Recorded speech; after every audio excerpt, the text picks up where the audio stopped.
Everyone. Thank you. And my name is Sushila Chang. I'm the Global Lead for Leadership and Humanity. So today's program is 1 hour, and we have a very interesting speaker. For me, he's a very visionary, and he's a bit of a elusive speaker as well, because I've known him for a year exactly now. And it is Ben Nelson. But before that, I'll just tell you a little bit about LEH. You already know probably about leadership and humanity, but let me just go through it for half a minute. The founder of LEH is Atul Khosla, who's in this conversation. You'll see him there. Just look for him. And he founded LEH 2.5 years ago, with the intent of, changing the leadership persona that we have in this world. And you'll agree, we do need good and humane leaders at this time, actually. So Atul came up with a plan. Now, Atul himself was the head honcho of several multinational companies, Mondelez and many others. He was the HR lead, global lead for all these several of these companies. And Atul got together with some friends and he founded this organization, a not-for-profit. So LEH looks to bring to people who do not have access an open mentoring program. We also have this dialogue session that we're having today. And besides that, we have the LEH journeys, which are actually compressed intensive leadership programs, either in Leh, in Ladakh, or probably in Siem Reap in Cambodia, or in South America, or anywhere in the world. So over 2.5 years, more than 600 people have gone through LEH, and hopefully we hope that they've become better leaders. So this dialogue session is happens every 2 months, and it's our way of sharing with you the words of wisdom from leaders that you probably may not rub shoulders with in your daily lives, leaders who have made it in a very discreet, possibly way, and that's what Ben is all about. It's all about discreetness, in my opinion, and professionalism and humbleness, and yet have grown, organizations, have brought out leaders who are actually making this world a better place. So I have with me Atul. I also have Irish, who has been badgering you for almost 3-4 days, I think, with several links. And then I have Sophia, who's also in this conversation, Konchok, and Deshan. And we are all from different parts of the world. I'm in Brisbane at the moment. As I mentioned earlier, Atul is in Chandigarh, India. Konchok and Deshan are in Leh, and Sophia and Irish are in the Philippines. Sometimes we change. I could be in Dubai, and Atul could be in Chicago, and it changes again. But welcome to LEH, okay? And I would like you to tune on to us in social media or whatever other modes we have, and join our programs, all right? So before anything, just to let you know, I have had this brief with you, then I will just turn over to Ben, tell you a little bit about himself. I know very little, only 2 sentences, and then Ben will talk about himself, and then I'll field some questions. And by the way, participants, registrants who are here, thank you again. You play a very important role. We have a chat box, a very active one already. Please send us, the questions that you want, and I assure you, I'll pick it up and pose it to Ben, all right? Or maybe formulate something else with my own questions. As a chair, I have some privileges. So I'm going to fuse it up, merge it up, and ask the questions to Ben, all right? I will not give out Ben's email. If anybody asks you, sorry about that, I can't do that. But you can contact him, and I tell you, you can. Just Google, drill in, and you will find his email somewhere. That's how I got to Ben actually 1 year ago. So thank you again. And shall we start? Okay. Now, Irish, if you just want to flick that first slide to tell everybody what's happening here and all that very fast. Yeah, it's bad. Looks very different, but that's fine. He's gone through a little bit of a, facelift maybe. I don't know, but that's good also. Yeah, let's move on. Irish. I'm glad you can't see me. And this is how it is. All right. 1 hour of your time I need. Let's move on. Irish, thank you. And this is Ben. Now, let me tell you about Ben, what I know, and that's not much. He's got a very onerous Wikipedia page. Go and have a look at that, and that will tell you more about Ben, I'm sure. And just Google his name, and you'll find him here and there. He's got more, I think posts, as you Google, than some of the prime ministers in this world. Anyway, Ben is the founder and chancellor of Minerva University. And Minerva, as you know, is a very precious name. It's all about wisdom and knowledge. And that's how I got to know Ben. And I am fascinated by this educational model he has developed, and sort of manifested it in Minerva University and several universities in the world. Many universities are adopting Ben Nelson's model, and it's become like the mantra in a way for the most innovative universities in this world. And just to let you know, Minerva University was cited for the past 2 years by WRI as the most innovative global university. So in a way, it's beaten some of the Ivy Leagues and the Russell Groups and so on. So Ben, congratulations. But Ben has a very interesting journey. He actually started off not in the US, came to the US, and then started a company called Snapfish, which my children use almost every other day, and I have started using as well. And with that, as an entrepreneur, he then moved on to founding this university, Minerva, which is actually cited in San Francisco. So before anything, and if you are Googling, because I can hear some Googling sounds already, that's good. At least you know about Ben a little bit. If you want to ask him personal questions, I leave it to you. And it's up to him to also answer you accordingly. So with that, welcome, Ben. And I'm very delighted to have you on board. And I'm really humbled that, you actually, waited, in the huddle, waiting for us to open the doors for you to come in, which doesn't happen with many leaders that we have actually. So you have given us a lot of your time, and I thank you from the bottom of my heart, for giving LEH and to all our participants who are here this time to hear from you what your life has been, where have you gone, what your journey has been like, and how do you see leadership in this current era. So Ben, my first sort of opening is, tell us a little bit about yourself and how did you end up as the founder of Minerva University and the Chancellor of Minerva University, and a very successful entrepreneur who actually grew Snapfish and then sold it off and then went into this sphere. Well, thanks so much, Cecilia. I appreciate the introduction, the invitation here. Let me give you just a very brief overview of myself and then what brought me to start Minerva, and perhaps in that anecdote will hint at least a particular insight around what leadership, at least from my perspective, can benefit more and more from, and how that relates, in fact, to what we're doing at Minerva. So very, very briefly, the idea behind Minerva is to create a new kind of educational movement. And that movement is to reform global higher education, both secondary and post-secondary education, that is, in shifting the center of gravity of education from sitting for a subject-based exam, right, where you cram for a test and then pass the test and then forget everything that was on the test, to actually learn systematic thinking, learning how to take something you learned in context number one and apply it in context number two. That entire perspective is what we colloquially refer to as wisdom.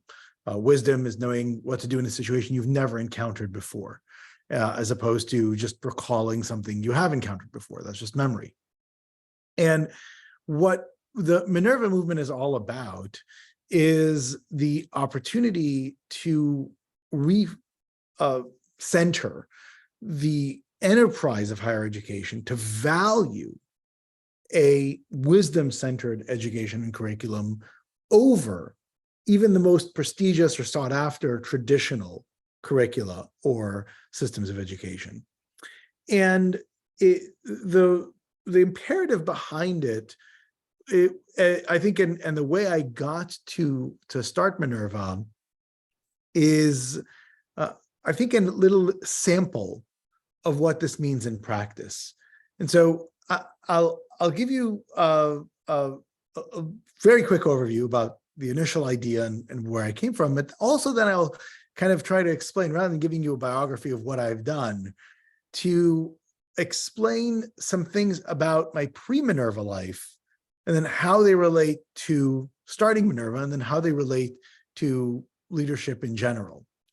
So the initial idea behind Minerva came when I was an undergraduate 30 years ago, thinking about what it is that a university should be doing.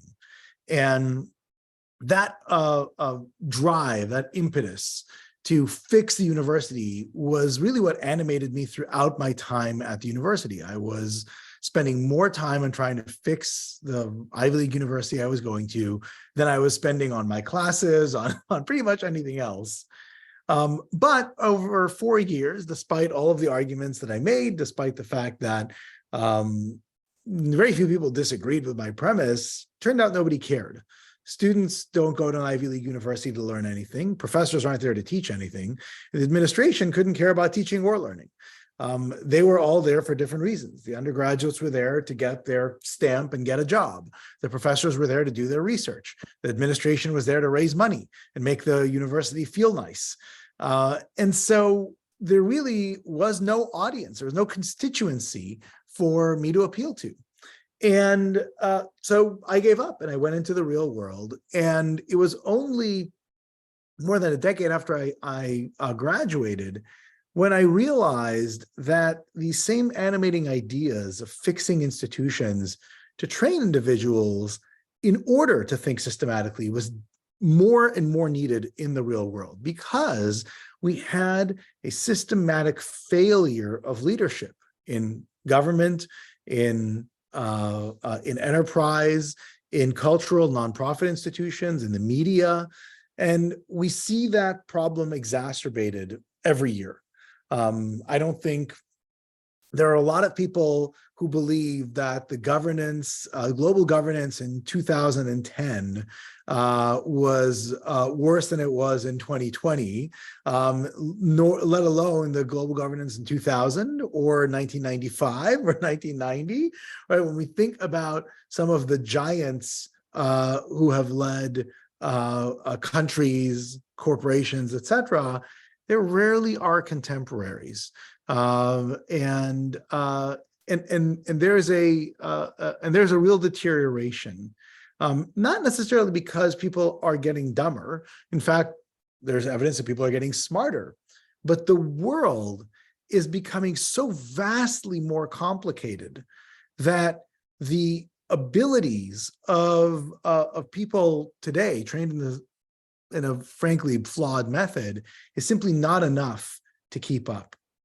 And so that was the genesis of it, where I came back to it. But the real question was, okay, if the goal is to reform global higher education, how do I do that, right? What is the mechanism by which, even over a long period of time, and Minerva is a very long mission-oriented organization. When I started Minerva, I put together a 50-year plan of what it would take to reform global secondary and post-secondary education. And executing against that plan drew a lot on my experience previously. So I'd done a few things in my career, but the bulk of my career I spent in a company called Snapfish. I was not a founder of Snapfish. I was one of the early employees. And a year in, I became the CFO, and 4 years after that, I became the CEO. And I ran it for 5.5 years. And there was a lot of interesting insights about Snapfish. And just to give you a very, very quick background on that, when Snapfish started its business, it was started in late 1999. It debuted its service in April of 2010. We were 127th to market. So just to be clear, there were 126 other companies that were effectively doing what we were doing, serving the online photo or personal publishing space that later became known, already live. Now, usually when you think about entering a market, you have 2 competitors, 3 competitors, 4 competitors. We had more than 100. It was massively saturated. It wasn't such a big industry from a revenue perspective to begin with. So we were fighting over a very small pie, growing, but small, in a hyper-competitive red ocean, if you will. By the time I left Snapfish as CEO 10 years later, Snapfish was not only 5 times the size of our next closest competitor. In the last full year that I ran it, which was 2009, we were the 3rd largest e-commerce network in the world after eBay and Amazon, based on transaction volume. We were operating in 22 countries, where Amazon was operating in 10 and eBay was operating in 7 at the time. Again, this is 2009. And in each of those countries, we weren't just delivering from warehouses like Amazon did, or eBay didn't deliver anything because you just had a website that connected people that were selling stuff to each other. We were doing just-in-time manufacturing, delivery, and in many cases, direct 1-hour fulfillment into a retail location in all of those areas. We grew from the year before I was the CEO, doing 2.5 million transactions effectively in one country, to 42.5 million transactions across 22 countries 5 years later. And so you had really an astonishing level of growth. Now, what does that have to do with reforming global higher education? And the answer is much more than you think.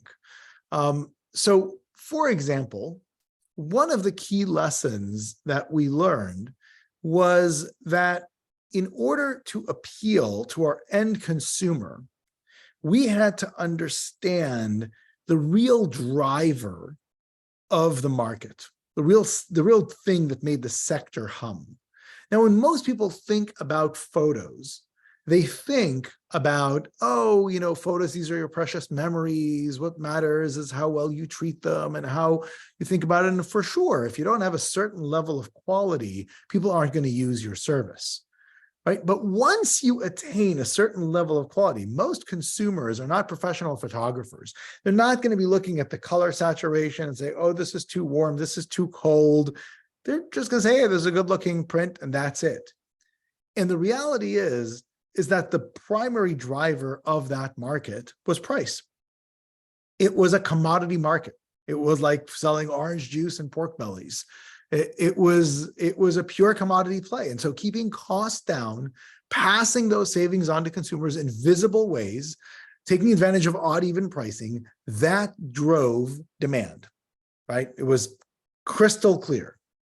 Now, in higher education, price is actually not the dominant currency of the realm. The dominant currency of the realm is prestige. Prestige is what drives decisions in higher education.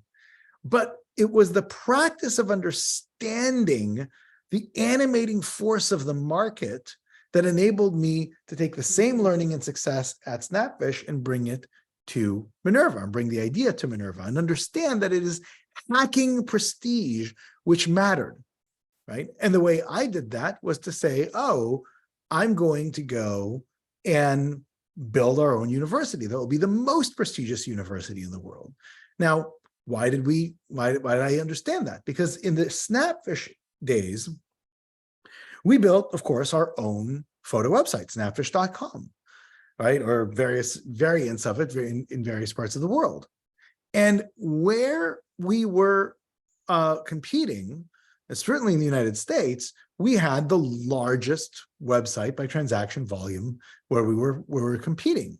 And we learned how to make our website better and better and better by seeing direct response from our customers. And eventually, what happened was that institutions like Walmart and Walgreens and Costco, Boots in the United States, etc., in the United Kingdom, that is, major offline photo finishers came to us and said, hey, your website is generating more revenue and more traffic than ours is, despite the fact that we're a significantly larger business. Can you build your website for us? Right? You understand how to do this better, right? And so because we exploited successfully, right, market positioning to learn how to do it better, the best brands in the sector came to us and asked for the same thing. Well, the same strategy occurred at Snapfish, right? Or that is at Minerva, which is because we established, as Sushila said, now what is known as the most prestigious university in the world, right? We then had people come to us and say, hey, we want to leverage what you have built. You've been able to do something from scratch, despite the fact that we're not hundreds of years old, despite the fact that we don't have a history of decades of enrolling all of these students. You are able to do things better than we do. We don't know how to do that. We want to be associated with you. We want you to build the solution for us to innovate, right? And that was a direct lesson from my days at Snapfish. And I'll give you one last example, which is in the most of our competitors in the various places we were actually had their own photo finishing plant. They figure, well, we're going to vertically integrate, we're going to own our plant, therefore our cost structure will be as low as possible, and it'll be better margins for us. We never owned a single printing operation. We always outsourced. It kept us nimble. It allowed us to negotiate all the time. It didn't have us stuck with capital equipment that we needed to depreciate over time. And then that may be efficient year one, but by year three would be inefficient, right? And then we could always keep our costs down and nimble. And in the 22 countries that we competed in, we had 21 top competitors, meaning that we were number one, the number two player was different in each one of those countries. In fact, the only two countries where the top competitor was the same was in the UK and France, where our biggest competitor in France merged with our biggest competitor in the UK, right? And if that merger didn't happen, we would have had 22 different competitors. We had a different competitive set in New Zealand than we did in Australia, in Belgium than we did in Holland, right? And so these were astonishing differences in the market. But because of our nimbleness, we were able to compete in all of those areas. Same thing when you look at what we did at Minerva. At Minerva, rather than thinking, well, what do most universities do? They build cafeterias and performing arts centers and libraries and all of this infrastructure. We said, no. We want to create prestige, right? Prestige means that we get extraordinary students, we give them an extraordinary education, they have extraordinary outcomes when they graduate. All of those frills, the campus, the library, the lazy river, the climbing walls, the professor offices, the statues, the lawn, they don't contribute to that mission at all. So we just didn't do them. We had students living together in residence halls, taking classes virtually in a live video platform that we built and designed and optimized, again, with our own students, and provided them the best education in the world. And so that ability to focus on what actually mattered ensured that we could hack prestige, not from just from a branding perspective, but from a quality and outcome perspective. And that reinforced our need in the marketplace. Now, what does all of this have to do with leadership? Ultimately, real leadership is about taking lessons that you learn in context number one and applying them in context number two, right? It is not about, well, I did something in, this exact same situation, I'm just going to do it again, right? That often fails. It is understanding what elements are transferable. And that is actually the core of a Minerva education. It is to teach systematic thinking that somebody applies, not just in one particular context, but in any context that they may encounter. And to me, that is the one area where we, as a sector, oftentimes forget that to be educated isn't to know. It isn't to remember. It isn't to say, well, I've sat in a lecture and somebody told me something. It is once you acquire a piece of knowledge, Are you able to apply it? And if so, how broadly? Right. And so that to me is really the core element. Anyway, so that's the brief introduction. Hopefully you had some insight from that. And That was like an MBA class, Ben, it's amazing. I was just thinking, in my home decoration, I use the World Wildlife Foundation. I like them very much, what they do and how they promote themselves. So I use that. But yes, you're right. It's taken, education in context and putting it out there and applying it. And you're absolutely right. So I can imagine now I'm just putting myself as a student in Minerva University. So I belong to the world. I work at different places. I connect with different people. Now, 5 years down the road, I start working, and 10 years down the road, I'm working in a middle management, a job somewhere, and then I become a leader. How would what your university has provided me make me that leader that is needed in this complicated world that you mentioned just now, which is failing systematically? Everything is not working. Well, it's not that bad, but anyway, I'm just exaggerating. Tell us, Ben, how does that make that leader we need? Sure. I'll give you a simple example of what a transferable education means, and why, by the way, it doesn't take many of our students 5 to 10 years to get into middle management. What they wind up doing is they graduate, and because they oftentimes find that the people interviewing them for jobs aren't as wise as they are, our students wind up creating their own companies at rates that are 24 times the rate of a Stanford graduate, as an example. Do so successfully, right? And so why is that? One of the cores of transferable learning or transferable skill development is to understand the root implications of concepts, especially ones that sound relatively benign or straightforward. Perhaps our most obvious piece of learning that most people say, well, this is kind of a silly thing to teach, is what we refer to as hashtag audience. Every one of our learning objectives or habits of mind or foundational concepts have a particular hashtag. And what hashtag audience is all about is to say, hey, you should pay attention to who your audience is and therefore tailor what you say depending on who they are, right? This seems like something that you would teach a kindergartner. It seems obvious to most people, yet at the same time, practically nobody does it. Actually putting hashtag audience into practice is extraordinarily difficult.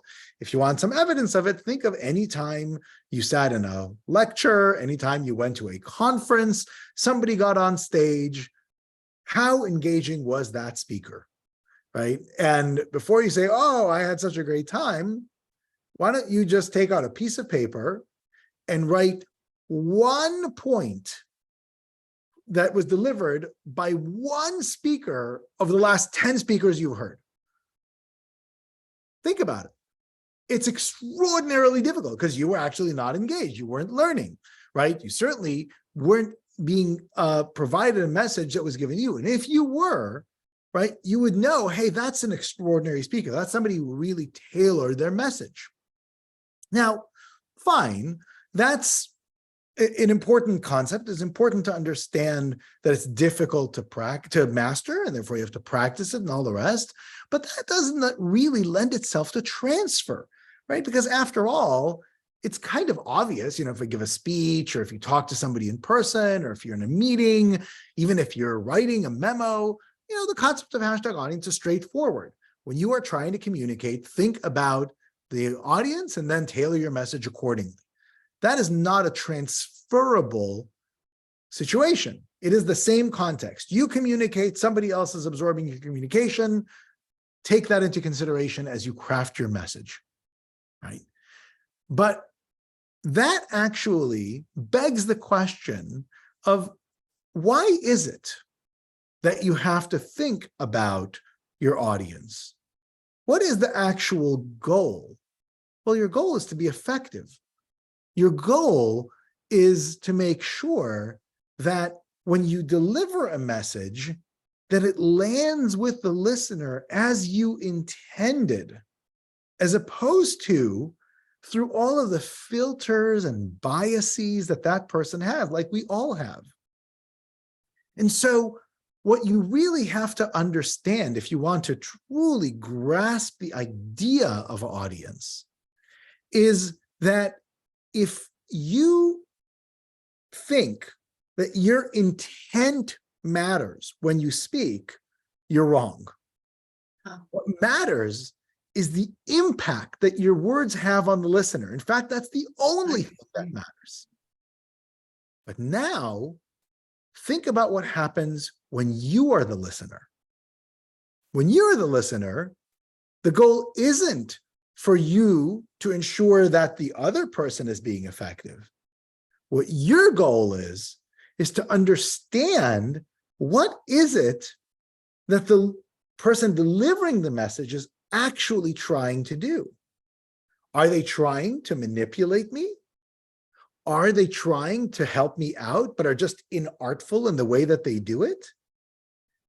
And so when you master audience in a transferable way, you realize that when you're the audience, the impact that you feel when you hear a message is completely irrelevant. The only thing that matters is the intent of the person delivering the message. Now think about what a traditional education does. In American higher education, all over the world now, right? In traditional education, people are told, speak your truth, right? The way you perceive the world is the only thing that matters. Who cares what other people say? Speak your mind, and they need to accept your words as if it is a true thing. Forget them. And then on the backside, what do they tell you? When you hear a message and you feel offended, you should take offense and you should cancel that person. What does that message give to a population, to a civilization? It tears people apart. It makes them selfish. It makes them self-centered. Yes. It creates combativeness, and it makes them ineffective, both as deliverers of message and as recipients of it. What does learning audience do? The exact opposite. It makes you conscious and working hard to deliver your message in a way that it will land, and it allows you to absorb messages in ways that allow you to collaborate. Right? We teach 80 of these ideas in the first year of a Minerva education. And so when a Minerva graduate hits the real world, they're able to bring that systematic thinking and wisdom to their from their education to the real world in ways that no other graduate can. Thank you, Ben. Fascinating, totally fascinating. I think I'm getting a lot of direct messages to me saying that they want more of you and they want you to talk more about, how you came to this stage of your life. Not only that, they're not really interested in you, but how they can achieve that too. So you've said a lot of wonderful things, and I'm really, the impact and the intent becomes very important. So I guess your students, when they go out there with this, how do you also ensure that they don't use it for non-intentional nefarious means, but they go on the straight and narrow path and do all the things that this complicated world, systematic failure, if you mentioned the first sentence, is taking us on? Yeah, I'm juggling up all my questions because it's an excellent question. Yeah. It's an excellent question, and this actually presents one of the great dilemmas, because history has shown and empirical evidence has shown that when you try to teach ethics to students, that is almost universally a failure. Students who've taken ethics classes are no more ethical than students who have not taken ethics classes. Students who or individuals who purport to be religious are no more ethical than individuals who purport to not believe in a religious system at all. Imposed ethical systems simply do not work. And so what is our solution? Our religion, if you will, the Minerva religion, is the religion of systems of thought. And one of those systems of thinking, one of these four systems to be specific, is the world of complex systems, the systems that we actually live in. The world is a set of embedded complex systems. Your body is a complex system. Society is a complex system. Legal systems are complex systems. Animal and ecosystems are complex systems. Biological systems are complex systems. Weather is a complex system, right? And we live in interactions of complex systems. Now, why does that matter? It matters because complex systems have dynamics that affect how they are governed. Dynamics like second and third order effects, meaning you do something and that thing that you do leads to other outcomes down the road, right? Because they've changed the dynamics of the system, the way that multiple agents interact in the system. This idea of emergent properties where you have different things that come together, and because they both exist, other things emerge from them, right? And when you study complex systems, you realize that in a world that we live in today, where all of these complex systems are interrelated, there is nowhere to hide, right? Now, thousands of years ago, in fact, even hundreds of years ago, that was just simply not the case. For the vast majority of human existence, what happened to your village or your tribe and the neighboring tribes is practically all that mattered. Every once in a while, a volcano would explode, or there would be a flood, or there'd be some terrible pestilence, and that would be new and something you'd have to deal with. But day to day, your day-to-day was basically the same. And you had to have a very contained world in which you had to deal with. If anything was proven over the last 3 or 4 years, is that the actions in a particular city in China, whether it is in a wet market or a lab, have impacted every single human being on the planet without fail. The decisions of one person who leads an autocratic state deciding to invade another autocratic state doesn't just impact those two countries, it impacts the global food supply chain. It impacts inflation that people pay for their everyday groceries. It effectively wipes out 10, 15, 17% of global purchasing power, right? Is an enormous type of second, third, maybe 15th order effects. Now, what does that have to do with anything? What that has to do is that if you believe that we live in a world of winners and losers, right?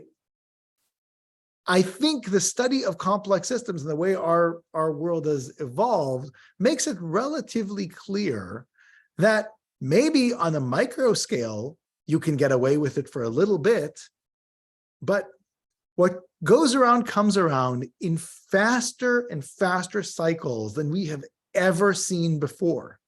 And that's not just in big geopolitical issues.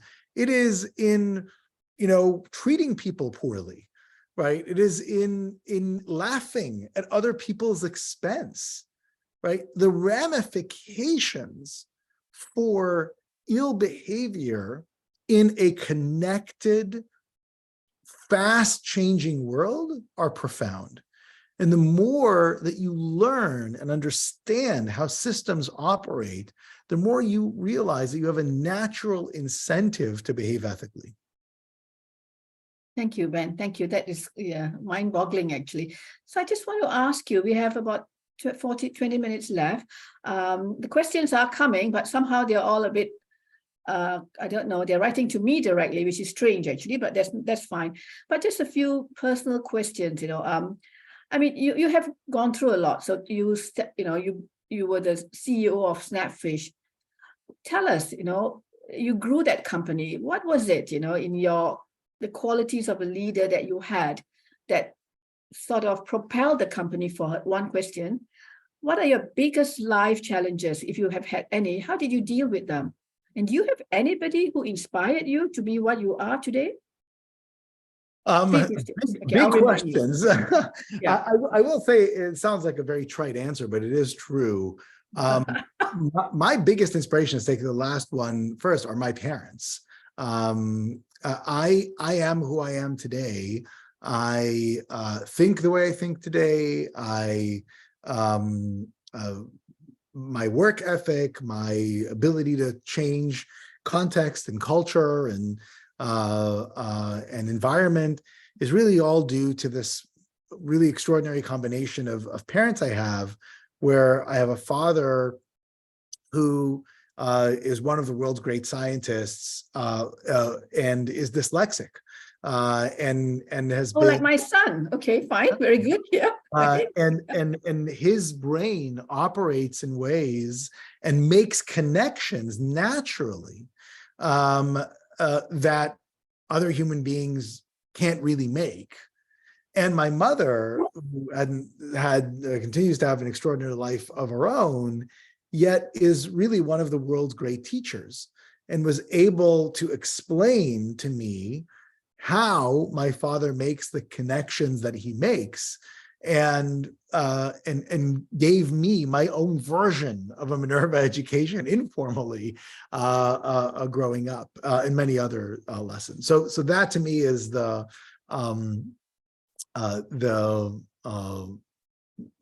answer to the last question. As far as obstacles and how I was able to do what I was able to do, in many ways, the answers to those two questions are related. Now, I myself have not, I cannot purport to have been somebody who's overcome any real obstacles in life. Certainly not compared to the obstacles my parents had to come with, extraordinary personal stories. But, my parents, my father is a scientist, my mother was a teacher and then joined him in the lab the last 20 years. I grew up, by the time I grew up and was going to college, we were firmly upper middle class. My parents, we moved to the United States. I got into an Ivy League university. My parents paid for it all. So I had no real obstacles when you think about my my journey. At the same time, when you try to build the world's greatest university from scratch, when you try to influence global higher education, that is not a straightforward path. And when you're, 127th to market in even in the photo finishing space, and you become, global #1 and have all of those elements, that's also not a straightforward path. And the connection between those things is that the system of decision-making was paramount in each of my decade-plus experiences in each of these different environments, which meant that whereas I often encountered not just resistance, but universal disbelief when I was going out and raising money to start Minerva. I was working for more than a year on pure rejection. Not a soul wanted to give a dime to the effort because they thought I was out of my mind, right? But I knew they were all wrong. Now that's a pretty remarkable thing to say, right? When you have people who are, very successful investors, people who have very good track records, they're all, some laughing me out of rooms, some throwing me out of rooms, and I was not somebody without a background, right? Most were much more polite and complimentary, but still didn't give me money. You would eventually say, hey, maybe this is not going to work out. But the reality was that I understood the dynamics of what I was trying to get accomplished, and the questions they asked and the rationale they gave for why Minerva couldn't work was wrong. It was too simple. It was something to the akin to, well, it's never been done before. Well, Yes, of course, it's never been done before, but what is wrong with a particular plan? I didn't actually get people picking at the core elements. They, in fact, agreed with every one of the steps. They just couldn't conceive of them all being put together. And so it was, again, a reinforcement of the idea that systematic thinking is the thing that enables you to unlock solutions that, despite, people who would not necessarily agree with me, right, I knew was right. I also understood that my delivery of the solution was bad, because if they were wrong and I was right, and I couldn't convince them, that I wasn't being very effective, right? Now, one of the wonderful things that are available to many of you, if you're interested in it, is Minerva itself has a master's program in decision analysis. So this is a master's that is part-time, over 2 years, and it's remote. It's meant for working professionals anywhere in the world. And it teaches the systems thinking that Minerva undergraduates learn, but at a master's level.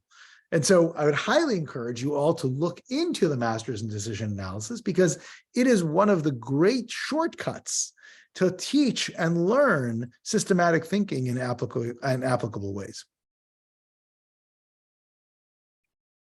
Oops, Sushila, you're on mute. Yeah, sorry, my dog was bothering me. So, so do you think, this is a question I'm taking from 3 people sent me the same thing.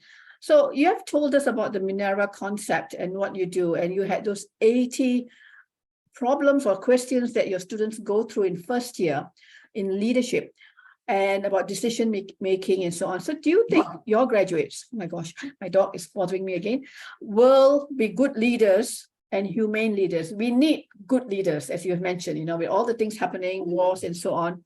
We also need humane leaders so that everybody can share this wonderful world. So what do you think? Tell us about that. You think they are?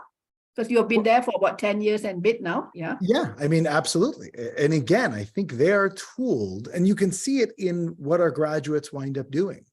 Overwhelmingly, Minerva graduates aren't just becoming Wall Street bankers and consultants. Overwhelmingly, they are starting their own companies. They are leading nonprofits. They are creating social movements. One of our graduates from our very first class led a global delegation to COP26 in Edinburgh.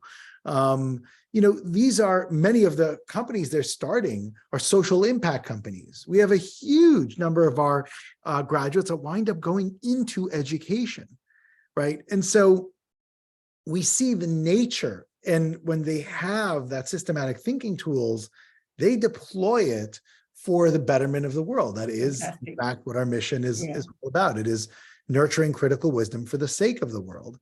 And so that's a very important element for me. So thank you, Ben. I actually did some sleuthing, and I I drilled and found where they were. Your Minerva graduates. I contacted 10 of them, and yes, they're doing very good work out there. I also contacted the one you mentioned just now.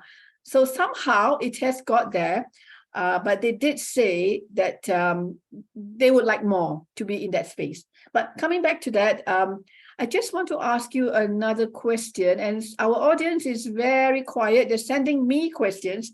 Yes, sorry, let me jump in. Yeah. This is Atul, please go ahead. Go ahead. It's been a fascinating last few minutes just hearing your story and who you are and what makes you who you are. Ben, it's a simple question. What inspires you to get up every morning and give your best? You need to drive yourself. You're inspiring so many people around you, but you need inspiration yourself. What is your driver? Yeah, it's actually a fascinating thing. I often I have a big thing, I don't know, pet peeve, right? When people are talking always about happiness, I want to be happy. And I hate the idea of being happy.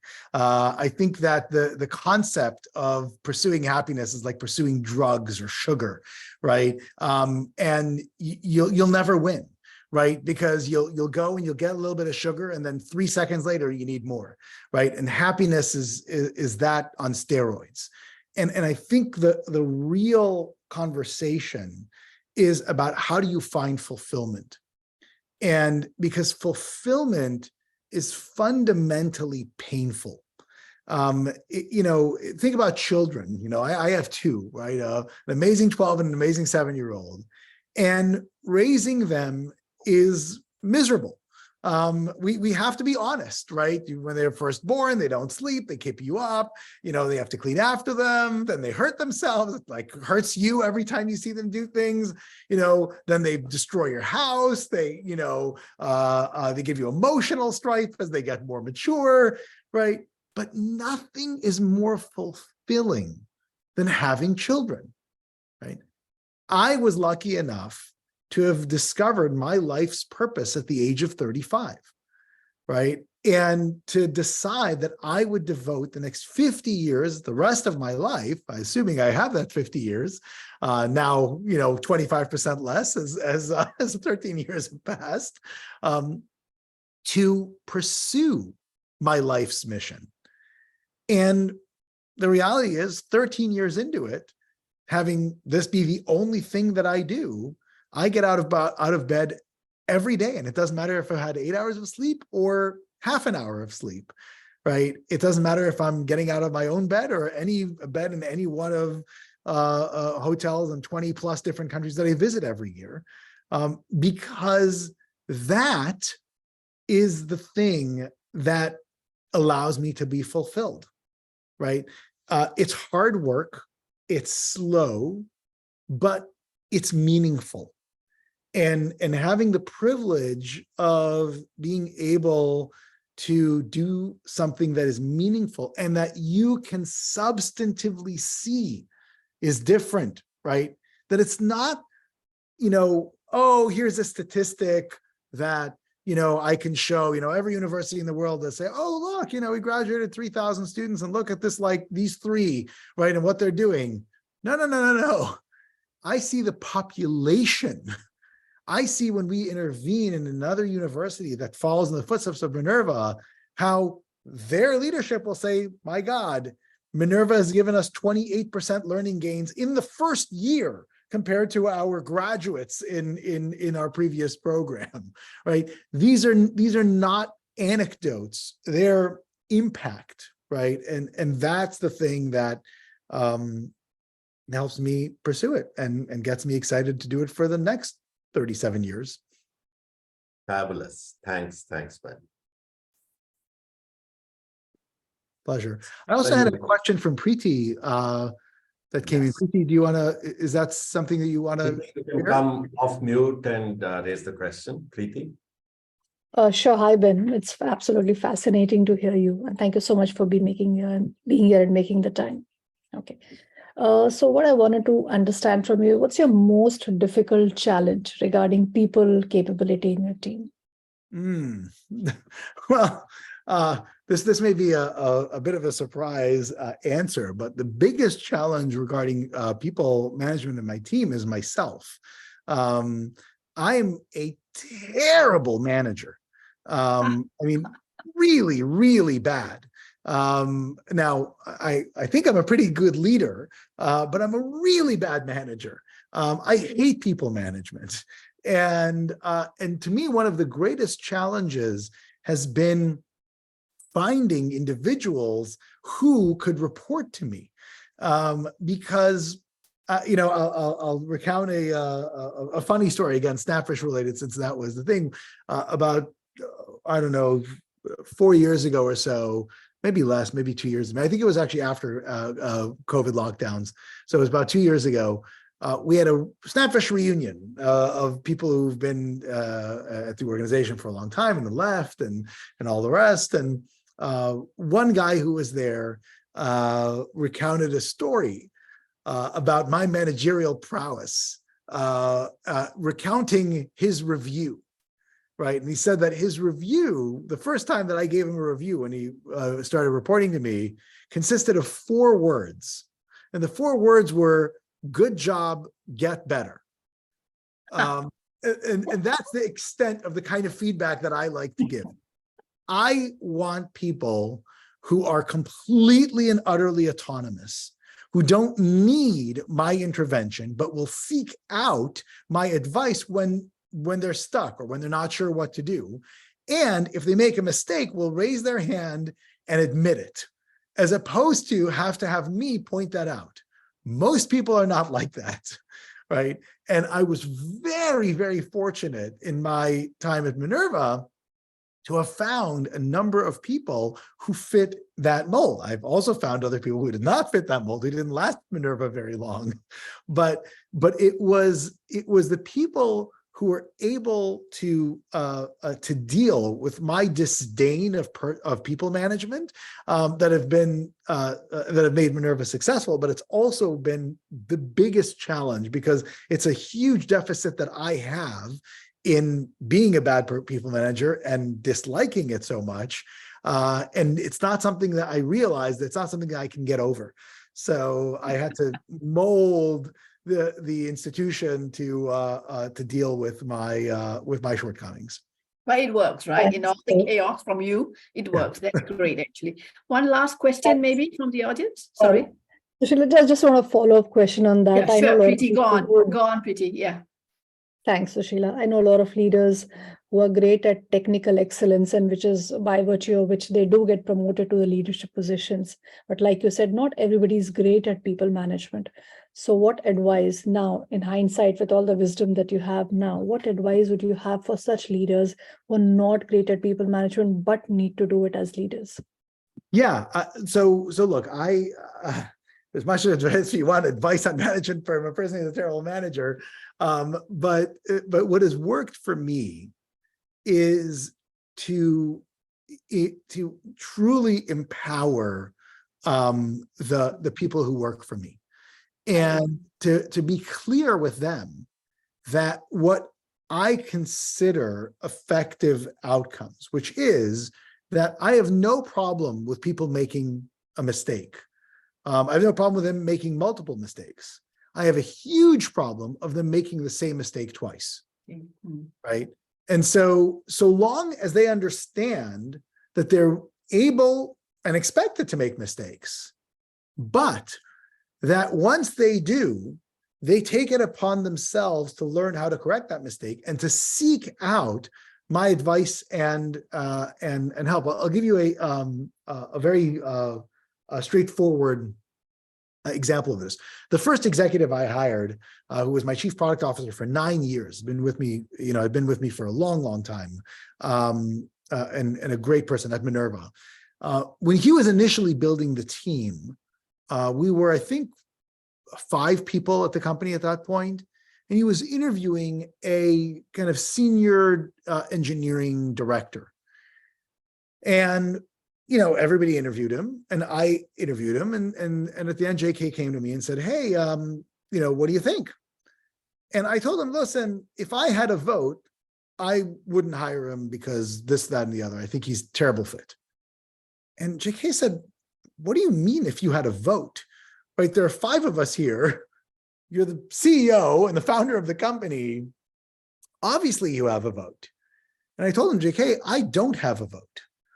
Right? I cannot expect you to do your job if I tell you how to do it.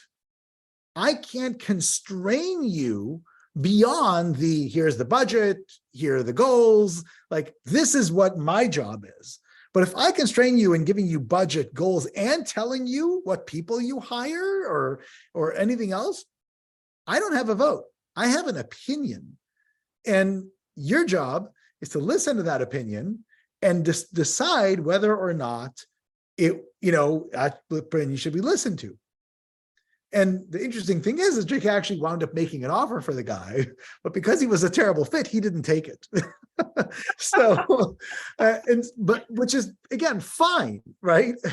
But even if he did take it, it's fine, right? But the parameters that when you're a terrible manager, right, you've got to give your employees the autonomy to be successful. I'll give you one last anecdote on this.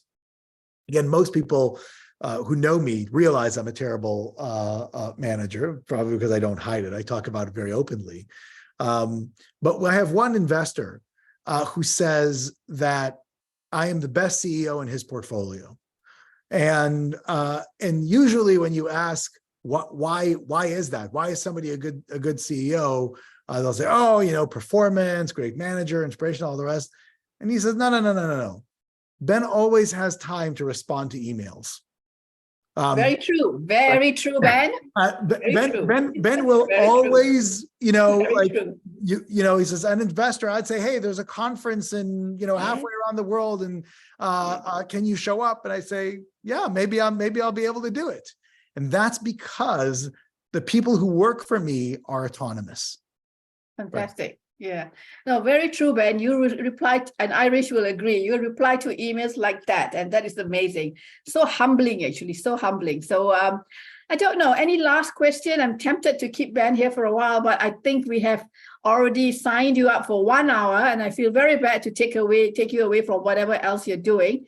One last question, or shall we say thank you to Ben? Thank you so very much, Ben. And I think you've left us all wanting more, which is interesting. And I can attest that 10 of your graduates are doing things which will be, you know, which LEH will look at very proudly, saying these are the leaders we want. Systems thinking, they're also very empowered, and they make good decisions, and they inspire others. So they are great humans as well. So, and I think it must have come probably from Minerva and all that you did. And thank you for sharing all those personal insights. It really has been a very amazing conversation with you and from LEH and all our participants. And there are many who are going to listen to the link. I have at least about quite a few, actually. So I hope you don't mind. We'll send the link to all those who registered but couldn't be here today. And once again, thank you very much, Ben. And continue replying to emails. That makes us feel good at the other end, actually. Thank you very much for that. And I think you've empowered us amazingly. Good afternoon, everyone. And I hope to see you all next month when we have Polly Ashford from Amala Foundation, who will be our dialogue speaker. Thank you, Ben. And thank you, everyone. Have a wonderful day. See you soon. Okay? Bye-bye. God bless. Thank Take you, care. everyone. Take care. Bye-bye. Bye. Thanks, Ben. Bye.